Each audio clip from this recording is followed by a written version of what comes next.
If you've spent time exploring Heathrow in Neverness to Everness, you're standing in the middle of a neon-lit city at night, surrounded by strange anomalies, and your character can ride motorcycles and cars through the streets while also activating Esper abilities to soar over buildings in a seamless, uninterrupted combat flow. You can even climb walls, skydive using a parachute, take photos, pilot drones. That combination is not something every game can pull off. And that's exactly why I'm making this video. I'm going to go through 10 games that I think are the most similar to NTE, but in different ways. Some are similar because of their urban atmosphere, some because of their combat feel, and some because of the type of players they appeal to. I'll be honest about both the similarities and the differences because I don't want you to download a game and end up disappointed. Every game on this list has a reason it deserves to be here, but each one also has specific drawbacks that you should know about beforehand. Starting at number 10. At number 10 is Grand Theft Auto 5. I know this is a name that may seem very out of place on a list about anime games, but hear me out. When you look at NTE and ask yourself where its structural inspiration comes from, the feeling of moving freely through a living city with real traffic, NPCs that have their own routines, drivable vehicles, and a world that reacts to you, the closest answer is GTA. Many NTE players have called it anime GTA since the very early days, and that label is not accidental.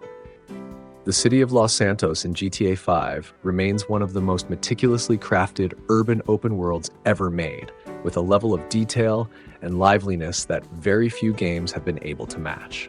If you want to understand why driving through Heathrow in NTE feels so enjoyable, then playing GTA 5 is the best way to recognize where that design foundation comes from. The biggest difference, of course, is that GTA 5 does not have an anime aesthetic, does not have gacha mechanics, does not have Esper combat, and is not free to play. It is a completely different kind of single-player experience. But if you have never played it before, then at least give it a try once. Not because it is similar to NTE, but because it is the benchmark that NTE itself is referencing. At number 9 is Marvel's Spider-Man 2. And this time, the reason is even more specific.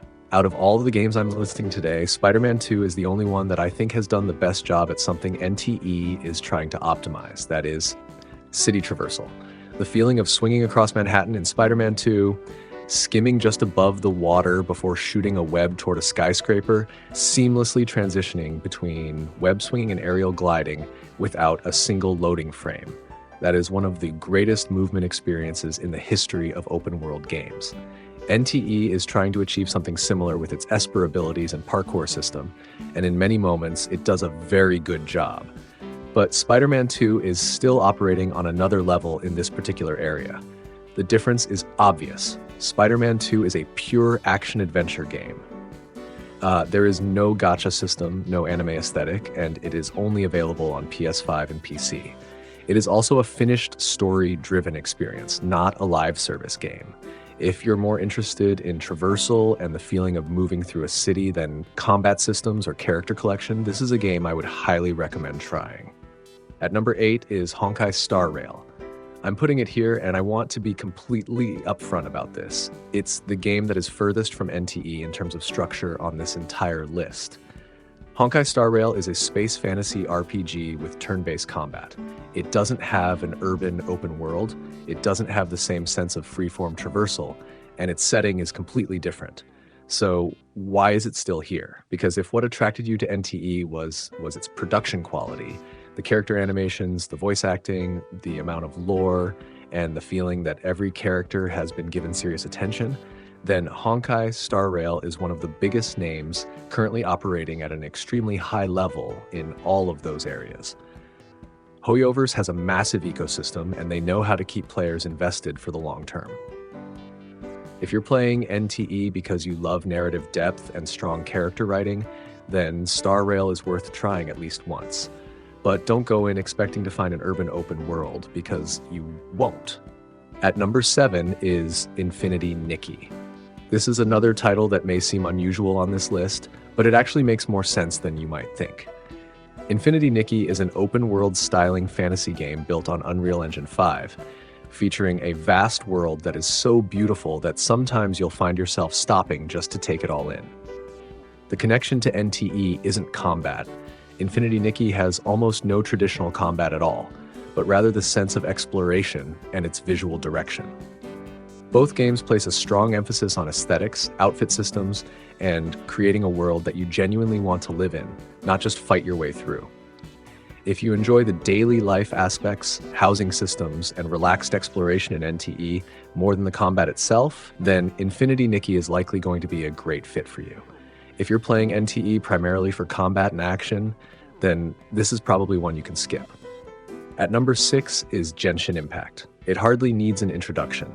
Genshin is the title that almost every anime open-world game that came after it has been compared to, whether they wanted to be or not, and NTE is no exception. The most obvious similarity is that both are anime open-world gacha games. Both feature character switching, both have some form of elemental ability system, and both invest heavily in storytelling through episodic content updates. The important difference is that Genshin does not take place in a modern urban setting. Its world leans much more toward medieval fantasy, with no vehicles and no modern city environments. But if you've never played Genshin before, it remains one of the most important reference points for this entire genre. And if you have played Genshin already, then you probably know exactly what I'm talking about. At number 5 is Ghostwire Tokyo. This is a title that I genuinely love on this list, and I think it's far more underrated than it deserves to be when it comes to how well it matches what NTE fans are looking for. Ghostwire Tokyo takes place in a modern-day Tokyo that has been overrun by supernatural forces. NPCs have vanished, the streets are eerily empty, and you're one of the few people left with the ability to fight back against these entities using elemental powers. Sound familiar? That formula. A modern city, a supernatural threat, elemental combat, and an atmosphere that feels both familiar and unsettling is exactly the kind of experience NTE is creating with Heathero.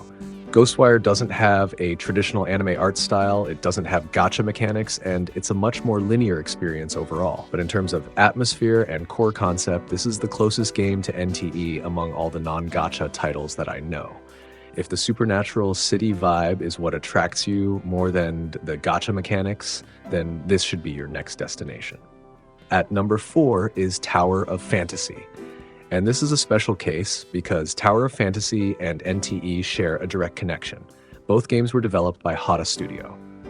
After launching Tower of Fantasy in 2022, Hotta Studio learned a great deal from community feedback and applied many of those lessons to the development of NTE. You can clearly see that evolution when comparing the two games side by side. Tower of Fantasy is a shared open-world MMORPG.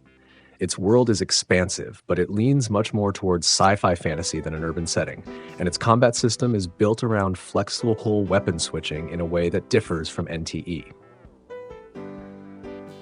One of Tower of Fantasy's biggest strengths is its social layer. This is a game designed to be played with other people, featuring co-op content, world bosses, and guild activities. If you enjoy the multiplayer and social aspects of NTE, but want a game with a much larger volume of established content, then Tower of Fantasy is definitely worth trying.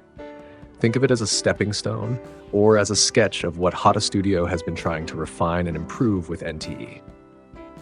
At number 3 is Zenless Zone Zero. This is the game that I think comes closest to NTE in terms of aesthetic and urban fantasy vibe among fully released titles. ZZZ from Hoyoverse is built around a city called New Eridu, the last remaining city in a world that has been overrun by hollows, dangerous anomalous zones that distort reality. You enter these hollows to fight enemies and complete missions, then return to the city to interact with characters and progress the story. The combat in ZZZ is fast-paced, stylish, and highly satisfying 3D action combat. It is not turn-based, and I want to emphasize that because a surprising number of people still get that wrong. Where ZZZ clearly outperforms NTE is in character design and fashion direction. Hoyoverse invests heavily in the visual identity of every character, and the result is a roster that is incredibly memorable. Where ZZZ falls behind is in the size of its world. Its open-world elements are much more limited, and the sense of freedom in traversal is nowhere near the same level. But if you're looking for an urban fantasy anime action game that is fully released and actively supported, ZZZ is the most obvious choice. At number 2 is Wuthering Waves. I'm not putting Wuwa at number 1 because, in terms of urban concepts, it isn't the closest game to NTE. The world of Wuthering Waves is a vast post-apocalyptic landscape rather than a modern city. But if we're talking purely about combat, then Wuthering Waves from Kuro Games is operating in a different tier. Its combat system features parry mechanics, dodge counters, mid-air combat, and a level of skill expression that very few games in the genre can match. If you're playing NTE because you enjoy standing in front of a boss, learning its attack patterns, dodging at the perfect moment, counterattacking, and executing powerful combos, then Wuwa will absolutely satisfy that side of the experience. The storytelling in Wuthering Waves has also improved significantly through its updates. And while its world isn't urban, it offers a deep sense of exploration in its own way. This is a game that I believe every NTE fan who cares about combat should try at least once. And at number 1 is Ananta. I'm putting Ananta here not because it has already launched and proven itself. In fact, at the time I'm making this video, Ananta is still in its pre-release stage, with a launch currently expected sometime in 2026 across PC, PS5, iOS, and Android. I'm ranking it at number 1 because, in terms of concept and everything that has been shown so far, Ananta is the most direct title attempting to do what NTE is doing, while still pursuing its own distinct direction. Ananta is being developed by Naked Rain, a studio under NetEase with a team of more than 700 developers based in Hangzhou and Montreal. The game is set in Nova City, a dense anime-style urban metropolis featuring a 24/7 NPC cycle and a high level of environmental interaction. What makes Ananta especially interesting is its approach to the character system. The game does not feature character gacha.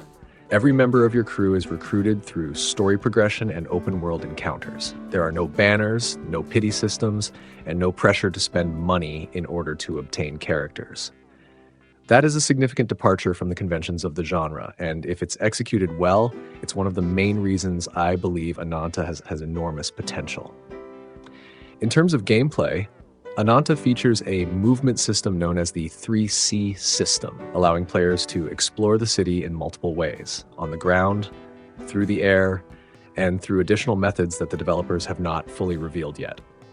Character switching is also designed to be seamless, with each character maintaining their own life within the city, making it feel closer to how GTA handles multiple protagonists than how traditional gacha games handle party systems.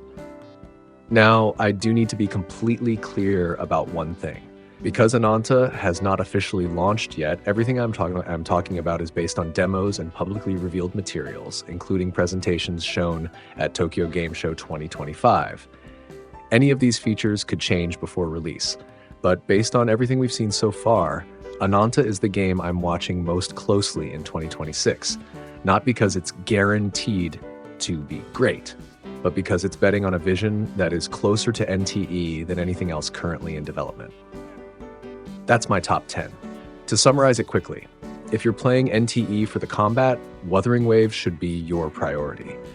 If you love urban aesthetics and city vibes, Zenless Zone Zero and Ghostwire Tokyo are the two standout choices. If you're more interested in exploration and a relaxed open-world experience, Genshin Impact and Infinity Nikki are both worth trying. If what you're looking for is pure city traversal, then Spider-Man 2 remains the benchmark. And if you want to keep an eye on the game that is currently building something closest to NTE's DNA, then Ananta is the title you should be watching. If you'd like me to dive deeper into any of the games on this list, or compare two specific games directly, leave a comment below. And if there's a game you think I missed that deserves a place on this list, I'd love to hear your thoughts.